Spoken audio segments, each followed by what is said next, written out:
세상에서 왜 우리는 성공하고 싶을까요? 성공하고 싶어 하는 이유가 무엇일까요? 가만히 생각해 보면, 그래, 높은 자리에 앉고 싶어서 그런 거겠지 생각 들었습니다. 돈이 많으면 저층 아파트보다는 고층 아파트에 살고 싶대요. 멀리 볼 수 있으니까. 이왕이면 강이 보이거나 바다가 보이면 더 좋겠죠. 해변 뷰, 강 뷰. 아니면 공원 근처에 집을 지으면 어떨까요? 숲이 있는 곳에.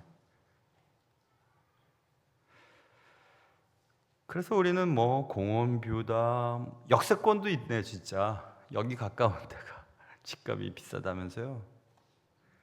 근데 목회를 하다 보니까 뭐니 해도 제일 좋은 집은요, 문을 딱 열면 교회가 보이는 집이에요. 그 교회 뷰. 우리 교회 젊은 부부들이 교회 근처로 이사 오려고 그렇게 많이 애를 씁니다. 정말 기특하잖아요. 그래서 그냥 교회 근처에 집이 나오면 그냥 살려고, 이사 오려고 그렇게 많이 부동산에 물어봐서 우리 교회 근처 집값이 많이 올랐습니다. 우리 교회 젊은 집사님들 때문에. 아니 진짜 신방 가면 목사님 여기 와보세요. 창문을 딱 열면 교회가 딱 보이는 거예요. 이 교회 뷰라고. 그런 가정이 몇 가정이 됩니다. 제가 그만큼 교회를 사랑하고 그런 것 같아서 너무 좋아요. 그래도 아무튼 다 사람들은 높은 자리, 좋은 곳에 살고 싶죠. 그래서 우리는 원하든 원하지 않든 그렇게 자리 다툼을 하는 것 같습니다. 조금 더 높아지려고, 조금 더 잘 살아보려고. 그래서 그 많은 시간과 에너지를 소비하면서 살아갑니다. 높은 자리의 유혹이라고 말할 수 있습니다. 본문에서 예수님은 잔치에서 일어났던 자리 다툼에 대한 사실을 쳐다보시면서 잔치에, 오늘 7절부터 봤는데 7절 보면 청함을 받은 사람들이, 초대받은 사람들이니까 손님에 대한 얘기고, 12절 보면 12절에 조그맣게 동그라미 하나 표시되어 있죠. 단락을 끊었다는 얘기입니다. 왜 내 성경책은 없지? 그런 건 싼 성경책입니다. 12절에 보면 조그맣게 단락을 끊어놨어요. 두 번째 단락은 자기를 청한 자에게 이르되, 청한 자에 대한 얘기예요. 그럼 손님이 아니라 주인에 관한 얘기예요. 그러니까 잔치에서 손님의 입장 그리고 주인의 입장, 잔치에서 손님이 지켜야 할 매너, 주인이 지켜야 할 매너, 이렇게 두 개로 딱 나뉘어 있어요. 쉽게 배울 수 있어요. 그래서 오늘은 인생을 잔치라고 생각해 보면 슬픈 잔치도 있을 수 있나요? 기쁜 잔치도 있을 수 있고, 그렇게 예를 든다면 이 땅에 우리가 살아가는 동안 어떤 매너를 가지고 살아가야 할 것인가를 잔치의 비유를 통해서 주님이 말씀하시는 것을 잘 들으시고, 우리도 예수님이 바라시는 그런 매너 있는 그리스도인들이 될 수 있기를 주님의 이름으로 축원합니다. 첫째 단락입니다. 청함을 받은 사람들이, 초대받은 자들이, 그러니까 손님의 매너에 대한 이야기입니다. 예수님께서는 청함받은 사람들이 높은 자리를 서로 앉으려고 하는 것을 가만히 지켜보고 있다가 얘기하신 장면이 오늘 본문 말씀입니다. 여기서 높은 자리라고 되어 있는 높은 자리는 호스트, 그러니까 주인과 가까운 자리를 높은 자리라고 했답니다. 그래서 너도 나도 그 자리를 차지하기 위해 서로 다투는 모습을 조용히 관찰하고 계시다가 얘기하신 장면이 오늘 장면인데, 1세기 사람들은 사회적인 지위가 식탁의 자리를 보면 알 수 있을 정도였대요. 그러니까 주인과 가까운 자리에 앉아 있는 사람들이 사회적인 서열이 높은 사람인 것이 드러났답니다. 그래서 그 옆에 앉으려고 그렇게 애를 썼다고 얘기하고 있어요. 누가복음 22장, 우리가 누가복음 보고 있는데 22장 24절에도 마지막 만찬, 예수님의 만찬 때 바로 만찬에 대한 얘기를 23절까지 하시고 바로 그 다음 절에 제자들이 서로 다투었다는 얘기가 나오거든요. 그 다툼이 바로 누가 크냐라고 자리 다툼에 대한 얘기였음이 틀림이 없어요. 예수님께서 만찬, 마지막 만찬을 하실 때도 제자들은 누가 높은 자리, 누가 주님과 가까운 자리, 거기에 관심이 많았음을 알 수 있습니다. 여러분, 사람이 자리 구분을 한다는 게 참 사실 이게 상처를 받는 일이잖아요. 비행기를 타보면 금방 알 수 있어요. 저는 비행기를 제법 많이 탄 사람인데 비즈니스석을 딱 한 번 타봤습니다. 딱 한 번. 그것도 계획적인 비즈니스석을 탄 것도 아니고 어디 노회에서 선배 목사님들, 어른 목사님들 모시고 인도네시아인가 어디 갔다가 한국으로 돌아올 때였어요. 근데 비행기 이름부터 심상치는 않았어요. 그런 일이 생길 줄 알았어요. 비행기 항공사 이름이요, 한국말로 가루다 항공이었거든요. 가루다. 아직도 이해 못 하시는 분들은 비행기를 탔는데 가루가 되는 항공, 가루다. 그래서 겁이 났죠. 사람들 막 웃었어요. 하필이면 가루다 항공을 타냐고. 그런데 이제 비행기 티켓팅을 막 이렇게 자리 배정을 하고 그러는데 아무래도 제가 젊고 또 여러분도 잘 알다시피, 왜 더듬을지? 잘 알다시피 제가 좀 스마트하지 않습니까? 그래서 제가 이렇게 막 이렇게 어른들 이렇게 막 비행기 이렇게 해드리고 막 하다가 저희는 제일 늦게 이렇게 비행기 티켓팅을 하게 됐어요. 아이고, 비행기 티켓 하시는 비행기 항공사 직원이 너무 난처한 표정을 지으시면서 저희들한테 너무너무 미안한 얘기를 하셨어요. 너무너무 미안한데 자리가 없다고. 실례가 아니면 비즈니스석 타고 가시지 않겠냐고. 그래서 저희가 못 이기는 척하고 비즈니스를 탔죠. 그런데 정말 비즈니스 탔더니 음식이 다르던데요. 똑같은 음식이라도 그릇이 달라요. 저쪽은 플라스틱, 이쪽은 사기 그릇. 뭐 뒤로 쫙 자빠지기도 하고 커튼으로 저기는 사람 못 들어오기도 하고 화장실도 넓고 어떤 사람의 얘기대로 비즈니스석의 스튜어디스들은 더 예쁘다 그런 말도 있는데 그건 아닌 것 같아요. 다 예쁘시던데. 그럴 때 생각해봤죠. 야, 돈이 중요하긴 하나 보다. 그러니까 이렇게 사람을 차별을 하지. 여러분, 차별이 그렇게 느껴지는 거예요. 비행기 한번 타보세요, 여러분. 정말 차별이 심하죠. 그런 사회적인 신분에 따라서 서열이 매겨지고 그 서열은 식탁 자리를 보면 알 수 있다는 얘기였어요. 그러니 서로 주인 옆에 앉으려고 그렇게 막 애를 썼다 이겁니다. 그런데 주님이 말씀하십니다. 네가 어쩌어째서 높은 자리에 앉았는데, 주인 근처에 앉았는데 조금 있다가 더 높은 사람이 들어왔다. 그럼 주인은 당연히 여기 앉으시라고 하지 않겠냐? 그러면 이미 앉아 있었던 그 사람에게 자리 양보해달라고 얘기하면 그 사람이 얼마나 창피하겠냐, 굴욕을 당하지 않겠냐, 부끄러워서 끝자리로 가지 않겠냐. 그러니 차라리 끝자리에 먼저 앉아라. 청함을 받았거든. 이렇게 말씀을 하셨습니다. 그리고 나서 맨 끝자리에 앉아있는 너를 보고 주인이 친구요, 이쪽에 앉으십시오 라고 얘기하면 그때야 사람들 앞에서 영광을 받지 않겠냐. 이렇게 주님이 말씀하셨습니다. 주님께서 계속 여러 번 말씀하셨어요. 먼저 된 자가 마지막이 되고 마지막이 된 자가 먼저 될 것이라고 지지난주 13장 30절에도 말씀을 하셨고, 우리가 이 땅을 살아가면서 나는 너희들과 달라. 난 많이 배웠고 또 돈도 너희들보다 많아. 내가 타고 다니는 차를 봐봐. 다르지? 이렇게 하지 말라는 겁니다. 살아가면서 사람을 구분하고 나는 괜찮은 사람이야, 너희들은 아니지? 그렇게 하지 말라는 겁니다. 이 얘기를 하니까 그 생각 났네요. 오늘 새벽에 얘기했나? 며칠 전에 얘기했나? 하도 설교를 많이 하니까 언제 했는지 모르겠어요. 가룟 유다가 왜 오늘 새벽에 한 것 같아요. 오늘 새벽에 했나? 몇 시간 전 얘기도 기억이 안 나는. 가룟 유다가 왜 주님을 배반했을까? 가롯이라고 하는 지명의 유다라는 얘기예요.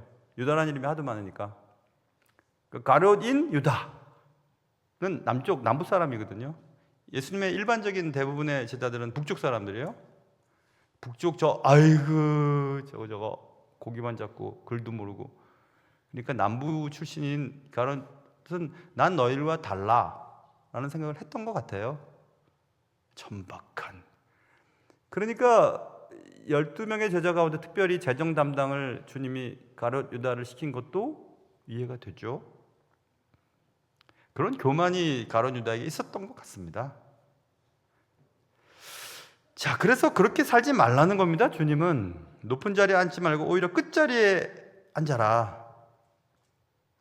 끝자리에 앉아 있다가 더 좋은 자리로 올라가게 되면 영광 받지 않겠냐. 위대해지는 비결은 섬김이다. 그 얘기를 하는 겁니다. 복음서 곳곳에 그런 얘기가 써 있어요. 높은 사람이 되려냐? 위대한 사람이 되고 싶어? 큰 자가 되고 싶어? 그러면 섬겨라. 낮은 자리에 거하라. 이렇게 말씀하고 있어요. 그래서 이 말씀은 우리는 모두 좋은 자리를 얻기 위해 그렇게 애를 쓰는데, 주님의 말씀은 좋은 자리보다 좋은 사람이 돼야 되지 않겠냐 얘기하시는 겁니다. 좋은 사람은 낮아지는 사람이에요. 섬기는 사람입니다. 누가복음만 해도 1장 52절부터 53절, 6장 20절부터 26절, 13장 30절, 18장 14절 계속해서 원하는 것이 되려면 그것과 반대되는 쪽으로 가라고 하는 얘기가 계속 나와요. 역전의 법칙이라고 표현을 하던데, 그렇게 살라고 주님이 말씀하고 있습니다. 요약해 볼까요? 손님이 해야 할 매너는 겸손이다. 여러분, 우리는 다 중요한 사람이 되려고 그렇게 애를 쓰고 있습니다. 높은 자리 오르기도 하고, 좀 많이 배우려고 하고. 많이 배우는 건 좋죠. 뭐 돈이 많은 것도 좋고, 좋은 차 타고 다니는 건 나쁘다고 할 사람 없습니다. 그러나 그것이 여러분과 저를 중요하고 좋은 사람이 되게 만들 수는 없다는 것을 꼭 명심하셔야 돼요. 오히려 겸손한 사람이 되는 것이 주님이 우리에게 바라시는 것이다. 이렇게 말씀하고 있습니다. 존 스타트 목사님, 영국의 유명한 신학자이고 정말 영향을 끼쳤던 목사님이시죠. 존 스타트 목사님은 그냥 얼굴만 봐도 은혜가 돼요. 그냥 그분이 입고 있는 옷만 봐도 은혜가 돼요. 제가 98년도에 5월 달에 학교에서 하는 그 세미나가 있었어요. 그 플로 다닐 때, 플로 세미나를. 거기에 이제 강사로 오셨었는데, 제가 거의 앞자리에 앉았거든요. 계속 앞자리에서 이제 뵀어요. 존 스타트 목사님. 세미나 때 오셔가지고. 그냥 그냥 얼굴만 봐도 은혜가 돼요. 근데 그때 그 인상이 한국 들어와서 처음 사역하던 그 성남의 금강교회에서 헌신 예배 때 저쪽에 그때 할렐루야 교회 담임을 하셨던 김상봉 목사님이 헌신 예배로 오셨었거든요. 김상봉 목사님이 딱 존 스타트 목사님 비슷해요. 그냥 보기만 해도 은혜가 돼요. 그냥 오래된 양복인데 깨끗하게 차려 입으시고, 그리고 그냥 뭐 어찌 보면 슬쩍 보면 그냥 시골 목사님처럼 보이는 그 할렐루야 교회 그 김상문 목사님, 지금 우리 교회에서 함께하고 있다가 거기 부목사로 가 있는 박상열 목사가 있는 그 할렐루야 교회입니다. 지금 원로 목사님이고, 그 옆에 이제 비서 목사님이랑 부목사님 몇 분이 같이 오셨어요. 한 두 분인가 세 분 정도 같이 오셨는데, 그 부목사님들은 또 뺀질뺀질하고 얼굴도 하얗고 그냥 잘 먹고 기름도 팍 지고 옷도 아주 얼마나 멋있는 걸 입은지 몰라요. 근데 저는 김성국 목사님의 얼굴이 빛나는 것을 그때 봤어요. 아, 그래. 사람이 옷을 입거나 맛있는 것을 많이 먹거나 외모가 출중하다고 해도 꼭 그게 사람을 높아지게 만드는 것은 아니구나, 이 생각을 했습니다. 존 스타트 목사님 하다가 김성국 목사님 얘기했는데, 존 스타트 목사님이 항상 무슨 세미나나 또 교수들 모여있을 때도 맨 이쪽에 앉으세요. 끄트머리쯤에 앉으세요. 그 책에서 제가 읽었습니다. 어떤 분이 얘기를 하셨답니다. 존 스타트 목사님한테. 왜 목사님은 그렇게 중요한 인물이신데 중앙에 앉지 아니하시고 앞에 앉지 아니하시고 왜 맨날 저 구석에 앉으시냐. 그때 존 스타트 목사님의 말을 기록한 글을 읽었어요. 거기에 이렇게 얘기했습니다. 존 스타트 목사님이 끝자리는 항상 안전합니다. 거기엔 누구와도 경쟁할 필요가 없거든요. 주님께서 부르시면 그냥 앞으로 나가면 되니까요. 이렇게 얘기를 했다는 겁니다. 그렇구나.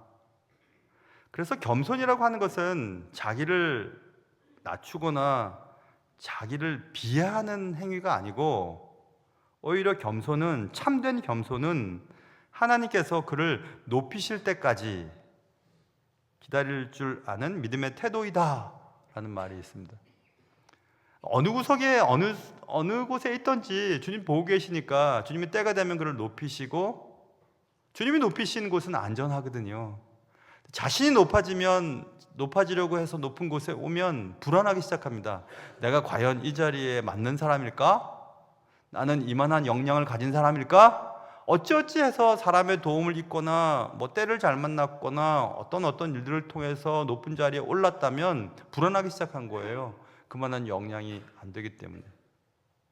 그런데 하나님께서는 우리가 어디 있든지 보고 계시다가 세워주시거든요. 그렇게 높아지는 사람은 안전할 수 있습니다. 늘 겸손하기 때문에 그렇습니다. 그래서 사람의 초대보다 하나님의 인정함을 기다리는 그런 사람이 진정 높은 사람이다, 그 얘기를 하고 있습니다. 그래서 초대받은 자의 매너는 겸손입니다. humility, 겸손. 우리는 중요한 사람, 또 높아지기 위해 많이 애를 쓰지만 우리가 관심을 기울이고 애를 써야 하는 것은 더 겸손해지는 것이 더 중요해요. 사람이 나를 인정하든 인정하지 않든 하나님이 맡기신 일을 그냥 아무 말 없이 잘 감당하는 것, 그것을 주님이 바라신다. 그게 손님의 지켜야 할 매너라면, 12절에 보면 12절부터 14절에는 자기를 청한 자라고 써있죠. 자기를 청하는 자, 그건 초대하는 자를 말하는 거겠죠. 주인의 매너를 말합니다. 전화 빨리 받으십시오. 네, 전화가 계속 오는데. 그래서 초대하는 자의 매너. 그럼 앞의 비유가 손님들을 중심한 이야기라면, 뒷부분 12절부터 14절은 주인의 중심에서 말씀하시는 것입니다. 이것도 역시 잔치인데 왜 이 얘기를 하시냐면, 가만히 들어보세요. 너희들 잔치할 때 말이야, 손님들을 초청하죠. 근데 친구나 형제나 친척이나 부한 이웃 청하지 말고 오히려 차라리 가난한 자들과 몸 불편한 자들과 저는 자들과 맹인들을 청해라. 왜요? 아니, 너희들 잘하는 사람들이나 부자나 이런 사람들 청하면 나중에 또 너를 청해서 또 갚을 거 아니냐. 갚겠죠. 그런데 가난한 사람들과 몸 불편한 사람과 저는 사람과 맹인들에게 너희가 사랑을 베풀면 그들이 갚을 수는 없겠지? 갚을 수 없죠. 그런데 말이야, 사람이 갚아주면 거기서 끝나. 그런데 갚을 것 없는 자에게 사랑을 베풀면, 환대하면, 14절 보세요.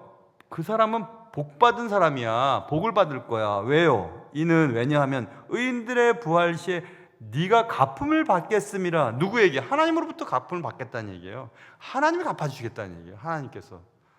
사람의 보상이나 사람의 칭찬도 마찬가지고, 사람이 내가 한 행위의 보상으로 내게 해주는 것은 사람으로부터 받는 인정, 일시적인 보상이지, 그런 거 그냥 안 해도 되지 않냐? 주고받는 건데. 그런데 갚을 수 없는 자들에게 네가 사랑을 베풀고 또 좋은 선행을 베풀면 그분은 갚을 수 없으니까 내가 갚아줄게, 이렇게 하시는 거예요. 그러니까 잔치에서 초대하는 자, 주인의 매너는 분명합니다. 너희들의 선행이 사람들의 평판을 얻기 위함이나 일시적인 보상을 위해서 하지 말고 하나님으로부터 받을 영원한 상을 위해 행하라.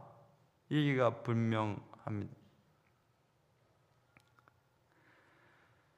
세상적인 보상은 그냥 그게 전부입니다. 아까 우리가 높아지려고 애를 써서 높은 곳에 있으면 밑에 있는 사람들이 쳐다보기도 하고 나는 높은 곳에서 밑에서를 쳐다보기도 하는 것은 일시적이에요.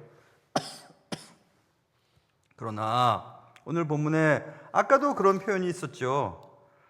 높은 데 앉지 말고 차라리 청함을 받았을 때는 차라리 끝자리에 앉아라, 이런 말이 있고, 오늘도 이 13절에도 잔치를 베풀거든 차라리 가난한 자들과 불편한 자들과 저는 자들과 맹인들을 청하라 되죠. 차라리는 대신이라는 의미보다는 오히려 무엇보다는 오히려 이렇게 해라, 이 얘기이기 때문에 A 말고 B, 이 정도가 아니에요. A는 하지 말고 오히려 B를 선택해라, 이런 뜻이거든요. 그러니까 더 적극적이고 강조의 의미가 더 들어있어요, 이 단어가. 그러니까 너희가 이 친구들 또 부자들, 권력자들을 초청할까? 아니면 가난하고 또 나에게 보상할 수 없는 그런 소외된 사람을 선택할까? 이거 아니면 저거. 그게 아니라 이거보다 오히려 이쪽을 선택하라, 이 얘기거든요. 그렇게 살아라 얘기하는 겁니다. 차별 없이 정도의 의미보다 더 강한 표현입니다, 이건. 그러면 네가 복을 받을 거다, 이렇게 말씀하고 있습니다. 이 땅에 살면서 우리는 사람으로부터 인정받고 또 내가 한 선행 때문에 내가 받을 보상을 기대할 수는 있지만, 사람들이 내 선행이나 애씀을 인정하지 않아도 괜찮아요. 왜냐하면 하나님이 보고 계시기 때문에 그렇습니다. 그러니까 특별히 차라리 이쪽을 선택해라, 오히려 이쪽을 선택해라 라고 하는 것은 하나님으로부터 받을 보상과 하나님의 칭찬이 더 크기 때문에 우리는 이쪽을 선택할 수 있어야 한다는 것을 말씀하고 있거든요. 그럴 수 있겠구나. 가만히 계산을 해봐도 하나님으로부터 받을 보상이 훨씬 크기 때문에 우리는 그렇게 할 수 있어야 합니다. 그래서 그런 말이 있어요. 보상은 두 번 받지 못한다. 우리가 하는 행위에 대해서 사람으로부터 인정을 받고 보상을 받던지 아니면 하나님으로부터 보상을 받고 인정을 받던지 둘 중에 하나예요. 그런데 대부분 하나님이 기뻐하시는 것은 한쪽 손이 한 것은 한쪽 손이 모르게 해라. 그리고 가난하고 불쌍하고 또 상환을 받을 수 없는 자들을 특별히 더 사랑해라, 오히려 그쪽을 선택해라 하신 말씀은 분명히 하나님이 주실 보상이 훨씬 크다는 것을 암시하는 내용입니다. 그것을 확실히 믿는다면 우리는 그렇게 할 수 있을 것 같습니다. 그렇게 할 수 있을 것 같아요. 어느 교회 집사님의 이야기를 책에서 읽었어요. 어느 교회인지 모르겠어요. 어느 교회 집사님이 이번에 연말이고 또 무슨 행사들도 많고 그런데 우리끼리 행사하고 우리끼리 선물 나누고 그렇게 하지 맙시다. 차라리 그 돈을 가지고 우리 지역에 있는 어려운 분들을 돕고 또 가난한 교회를 돕고 식사를 준비해서 따뜻한 밥이라도 한 끼씩 제공하는 게 어떻겠습니까? 라고 의견을 냈다는 거예요. 그랬더니 여기저기서 사람들이 그런 분들이 잘 지은 교회에 오면 분위기 깨지고 평판이 안 좋고 그렇지 않겠냐고 얘기를 했다는 겁니다. 그래서 그 의견을 먼저 냈던 교인이 가만히 듣고 있다가 천천히 얘기했대요. 주님께서도 우리 같은 사람을 그의 잔치에 초대하시지 않으셨어요. 그 말을 듣고 반대했던 사람들이 가만히 있었대요. 그래서 이제 따뜻한 식사를 준비해서 우리 자신, 우리 교인을 위해서 사용하지 않고 그 돈으로 가난한 자들과 또 이 재물이 필요한 자들에게 흩기 시작했대요. 그러자 그 따뜻한 음식을 먹던 어떤 분들이 얘기했다는군요. 이렇게 따뜻한 식사는 처음이에요. 그래서 그 교회 사람들이 다 깨달았답니다. 아, 주님 말씀이 맞구나. 가장 큰 복은 받는 복이 아니라 주는 복이 맞구나. 그래서 그 일을 계속했다라는 얘기를 들었습니다. 여러분, 누군가가 날 인정해 주지 않고 마치 없는 것처럼 여겨지는 그런 느낌을 받을 때가 있잖아요. 너무 인간으로서 자존심 상하기도 하고, 아, 내가 못 배워서 저러나? 내가 돈이 없다고 저러나? 내가 외모가 떨어져서 저러나? 내가 몸이 건강하지 않아서 저러나? 라고 하면서 스스로 비참하게 느껴질 때가 있지 않겠습니까? 그런 분들에게는 아무도 관심을 기울이질 않습니다. 그럴 때 그분들에게 가는 거예요. 그렇게 하라는 겁니다, 주님이. 네가 노력하고 네가 돈을 써도 어디로 흐르는지는 모르지. 맞아요. 내가 그렇게 한다고 해서 뭐 저분들이 인사를 하겠어요? 아니면 뭐 내가 신문에 나겠어요? 내가 뭐 잘했다고 칭찬을 받겠어요? 그렇게 하라는 겁니다. 그렇게 상환받지 못할 그분들을 위해서 그분들을 환대하라는 것입니다. 예, hospitality라고 하는 환대라고 하는 개념을 저는 잘 몰랐었어요. 근데 공부하면서 알았어요. 제가 처음 공부하던 미국에서 처음 공부하던 학교에 제가 한두 번 말씀드렸을 거예요. 학교에 hospitality 하우스가 있어요. 저쪽 이렇게 기숙사로 들어가는 길 쪽에 본관을 통과해서 기숙사로 가다가 왼쪽 편에 있어서 저게 왜 학교에 있지 했는데 항상 그 게스트 하우스가 유지가 되는 겁니다. 물론 학교에 강연을 하러 오신 분들도 있지만 그 지역에 노숙이나 혹은 급하게 집을 거처를 마련하지 못한 분들 누구나 가서 거기서 쉴 수 있고 거할 수 있는 그런 공간이었어요. 왜냐하면 차별 때문에 얼마나 많은 사람들이 인간적인 대우를 못 받습니까? 단지 얼굴의 색깔, 그리고 태생, 국적, 그리고 성별, 그리고 몸의 건강함과 건강하지 못함에 따라서 얼마나 사람이 차별을 받는지. 시간 낼 때마다 제가 말씀드린 적이 있었어요. 기독교 교육을 공부하는 첫 학기, 첫 과목을 학교에서 이걸 꼭 들으라는 겁니다. 필수 과목으로. 아, 기독교 교육을 공부하러 갔으니까 기독교 교육 과목을 가르칠 줄 알았는데 꼭 들어야 될 과목이 있대요. 학교에서 그걸 들으라고 그랬어요. 그 과목 이름이 레이시즘이었거든요. 인종차별에 대한 과목이었어요. 이게 기독교육과 무슨 상관이 있는가 하고 제가 불만을 가졌더랬습니다. 근데 한 학기 공부를 하다 보니까 알았어요. 아, 왜 기독교 그리고 기독교 교육의 핵심이 차별에 대한 부분이 해결되어야 되겠구나. 특별히 미국 내에서는 인종차별이 차별의 화두 아닙니까? 인종적인 차별. 지금도 얼마나 이것 때문에 국제적으로 욕을 먹습니까? 욕먹을 짓도 했죠. 지금 하고 있죠. 미국이. 여러분, 우리가 가진 것 그리고 배운 것 그리고 우리의 피부 색깔 등등등으로 인해서 극도로 인간적인 대우를 받지 못하고 소외되어 있는 그들을 찾으라는 겁니다. 그리고 초대하라는 겁니다. 그들에게 더욱더 관심을 기울이라는 겁니다. 그게 환대예요. hospitality, 환대입니다.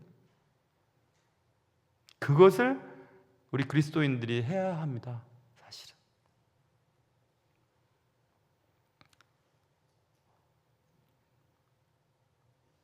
왜 그래야 하는가? 갚을 것이 없지. 그들이 네가 한 행위에 대해서 고마워하지도 않을지도 몰라. 맞아요. 근데 그렇게 하면 네가 복을 받아. 14절. 왠지 아니? 왜냐하면 이는 의인들의 부활 시에 네가 갚음을 받겠음이라. 최후 심판날, 그리고 예수 그리스도의 재림의 날, 그때 상을 주시겠다고 말씀하고 있어요.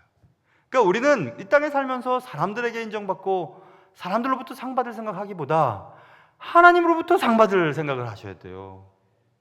그게 뭔지 한번 생각해 보세요. 그것은 내가 그렇게 한다고 해도 저 사람이 고마워는 할까? 내가 이렇게 애를 쓴다고 해도 저 사람이 정말 고마워할까? 내가 먹지 않고 내가 쓸 돈을 쓰지 않고 저 사람에게 저렇게 해주는 거 저 사람은 알긴 할까? 안 해! 나도 인정받고 싶어. 사람이 인정해주고 사람에게 잘했다 칭찬받는 일을 하고 싶어. 그런 유혹이 우리에게 있습니다. 그래서 그렇게 하지 말고 가난한 자, 몸 불편한 자들, 저는 자들, 맹인들을 청해라. 그리하면 그들이 갚을 것이 없으므로 내게 복이 될 거다. 이렇게 말씀하고 있습니다. 사랑하는 성도 여러분, 저도 부끄럽죠. 자신 있게 얘기할 수는 없으나 여러분의 경제적인 어떤 활동의 그 규모나 그 레벨을 조금만 낮춰보세요. 조금만 낮춰보시면 여유가 생기니까 그 여유를 가지고 여러 가지 방법들이 있을 수 있어요. 국경 없는 의사회에 후원을 한다던가 개대책이나 또 여러 기관들 있지 않겠어요? 그런 기관들 좀 도우시면 안 되겠어요? 그리고 또 혹시 여러분 가운데 주택에 여유가 있는 분들이라면 우리 교회 이 정도 사이즈 되는 교회라면 게스트룸 정도는 있어야 되거든요. 게스트 하우스 정도는 있어야지 선교사님들이 오거나 또 선교사님들이 너무 많이 들어오시는데 오셔서 계실 곳이 없으세요. 계실 곳이. 몇 달 전에 아이 문제 때문에 우리 교회에서 돕는 선교사님이에요. 목사님 애 병원이 서울이니까 서울 근처에 또 우리 교회 다니고 싶으니까 마포나 서대문 쪽에 무슨 숙소를 좀 마련할 수는 없어요? 부탁을 했는데 없으니까 지금 그냥 너무 마음이 아파갖고 그게 구하다 못해갖고 시골로 내려간다고 엊그저께 문자가 왔는데 마음이 너무 아팠어요. 그럴 때 좀 편안하게 좀 계실 수 있는 그런 공간을 왜 만들지 못했을까 하는 생각이 들었어요. 선교사님들이 한국에 오시면 계실 곳이 진짜 없어요. 진짜 없어요. 그래서 제가 부동산이 좀 여유가 있으신 분들은 하나쯤 이렇게 그러니까 월세는 제가 드릴게요. 월세는 드릴 테니까 하나쯤 좀 이렇게 제공하면 안 돼요? 교회 근처에 있는 분들은 그렇게 좀 안 될까요? 안 돼. 그것도 안 되면 한 권사님들이나 나이 드신 분들이나 좀 재력이 있는 분들 한 몇 분이 모아서 다달이 한 50만 원, 100만 원씩 이렇게 여유를 좀 만들어 가지고 그런 거 하나 잡으면 안 될까요? 우리 교회 근처에. 그래서 그런 분들 그런 분들이 얼마나 많은데 그런 분들 오시면 좀 쉬게 만들 수는 없을까요? 그런 생각이 좀 들었어요. 할 수 있을 것 같은데. 혹시 마음에 있으신 분은 저한테 10분만 얘기하세요. 그럼 그런 분들 모아가지고 요 근처에 게스트룸 하나 좀 멋지게 하나 만들어 놓고 충신 게스트 하우스 딱 해놓고 월세면 지불하면 되잖아요. 그리고 맛있는 거 또 이렇게 준비해 놨다가 선교사님들 좀 마음껏 묵으실 수 있도록 그리고 병원도 다니실 수 있도록 하면 얼마나 좋을까. 그게 호스피탈리티예요. 환대에 대한 부분이에요. 우리 교회에서 지원한 것도 아닌데요. 우리 교회 파송 선교사들 그게 무슨 상관이 있습니까? 무슨 상관이 있어요? 이쪽 지역에 노숙하고 정말 거할 곳이 없는 분들이 계시면 또 어때요? 그것도 괜찮을 것 같은데 뭐가 문제겠어요? 그래서 제발 여러분 부동산 여유가 있으신 분들은 그거 월세 받아서 좀 얼마씩 좀 편안하게 잘 먹고 잘 사시는 것도 좋죠. 그러나 하나님 앞에 상을 받으려면 그런 일을 좀 해야 되지 않아요? 아이고 목사님은 없으니까 그런 소리 뻥뻥 하지. 있어봐요 얼마나 힘들고 얼마나 아까운지. 그럼 한번 저한테 줘보세요. 제가 하는지 안 하는지. 난 할 수 있을 것 같은데. 주님이 오늘 얘기하십니다. 잔치와 같은 이 땅의 삶을 살아가면서 혹시 손님처럼 여겨지거든 겸손해라. 너희가 무엇을 결정할 수 있고 주인처럼 어떤 위치에 있다면 오히려 눈에 보이지 않는, 그리고 갚을 수 없는 사람들에게 먼저 관심을 기울여라. 휴머니티랑 호스피탈리티, 겸손과 환대, 이 두 가지 얘기를 분명히 하시는 게 틀림없습니다, 본문에. 왜냐하면 예수님께서 직접 그 본을 보여주셨거든요. 잔치에 손님으로 청함을 받아서 손님으로 왔던 예수님이 종처럼 발을 씻겨주십니다. 아무도 하지 않는 거. 주님은 자신의 식사 자리에 세리와 죄인들을 부르셔요. 예수님께서 그렇게 하셨구나. 예수님을 닮는다는 것은 예수님이 하신 말씀과 예수님이 하셨던 일들을 기억하고 외우는 게 아니에요. 예수님의 삶을 우리의 삶 속에 실천하는 것입니다. 그렇다면 우리도 겸손과 환대의 삶을 살아야 되지 않을까 생각을 해봤습니다. 이것이 잔치를 통해서 우리에게 말씀하고 싶으셨던 예수님의 말씀입니다.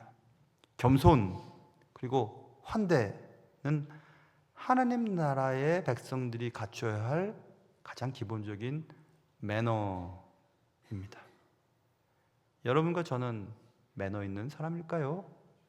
하나님 보시기에 어떤 사람일까요? 기도하겠습니다. 사랑하는 주님, 세상에서 성공하고 싶고 높은 자리에 앉고 싶고 내려다보고 싶고 누가 봐도 이 자리는 남들이 우러러볼 자리지라는 것을 생각해보며 그 자리를 차지하기 위해 얼마나 우리 노력하는지요. 그런데 주님은 겸손하라. 다른 사람이 내게 반대급부를, 상환을, 보상을 줄 만한 사람들을 선택하고 그들을 선하게 대우하며 그들에게 잘해줌으로 나도 필요할 때 그들로부터 도움을 얻으려고 하는 우리들의 모습을 보시고 주님은 갚을 것 없는 사람, 너에게 보상할 수 없는 사람, 상환할 수 없는 사람에게 더 잘해줘라 말씀하셨습니다. 겸손과 환대, 이 두 가지의 하나님 나라의 가치관을 기억하며 우리도 매너 있는, 하나님 나라의 매너 있는 자로 살 수 있도록 도와주시옵소서. 귀하신 예수님의 이름으로 기도합니다.